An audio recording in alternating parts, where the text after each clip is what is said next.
After a visit to Cannock Chase last week, my Voodoo Bizango took a fair amount of punishment. In this video, I'm going to be giving the bike some TLC in the form of a thorough clean, routine inspection and some exciting new upgrades.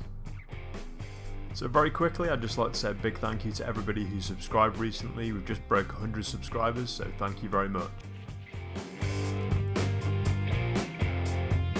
In order to quickly clean my bike in the summer months, I use a variety of products and tools as shown here. After wetting the bike, I spray a fine covering of detergent onto the components and frame. The detergent is then agitated using a brush for mechanical parts and a sponge for the frame and flat surfaces. I also use a rag for the suspension stanchions and fork seals. I then use the Cyclone chain scrubber tool to remove any contaminants from the chain. I found that this is by far the quickest method of cleaning the chain and would highly recommend this product. After agitation, I then spray down the frame to remove the dirt and detergent, although I wouldn't recommend doing this over your lawn. The chain and sprockets are then dried with a microfiber cloth to remove any of those final residual contaminants. I then apply the appropriate lubricant for the time of year and wipe away any excess from the chain. The wheels are then carefully removed and the disc rotors cleaned with a disc brake specific cleaner to remove any contamination from the rotors. While the wheels are off, it's a good time to inspect your brake pads for wear, contamination or glazing. I then use this cheap tool to determine the amount of wear on the chain.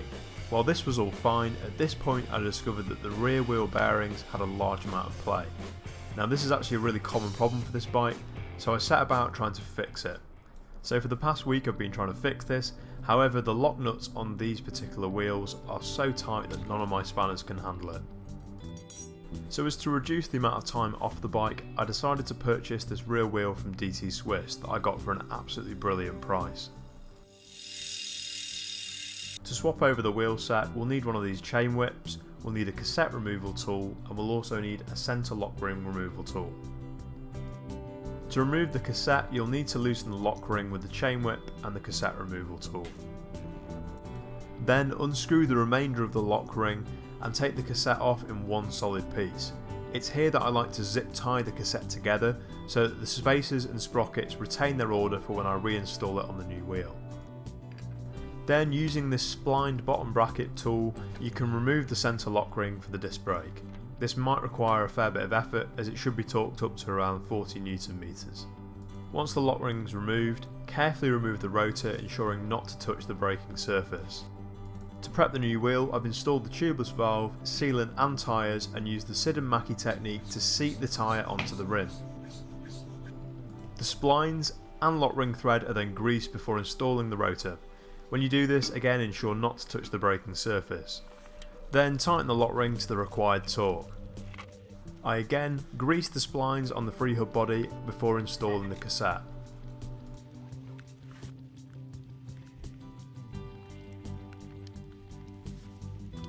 The lock ring is then screwed back in and torqued up to the recommended settings. The through axles are then cleaned and greased before reinstalling the wheels. In addition to the rear wheel, I also changed the front tyre and upgraded to these nice race face grips. I'll be going into more detail on these upgrades in the next video, so for now the bike looks really nice and sleek having been cleaned and with the new components. The bike is now weighing in at 12.8 kilos, which is down from the 13.3 when I first got the bike. So after waiting a good while for the components and tools to arrive, I've been really eager to get out and ride the bike, which I planned on doing today. However, annoyingly I've come down with some food poisoning, probably from some dodgy chicken from Aldi, so I'm hoping to get back out on the bike very soon so I can properly review these components for you guys.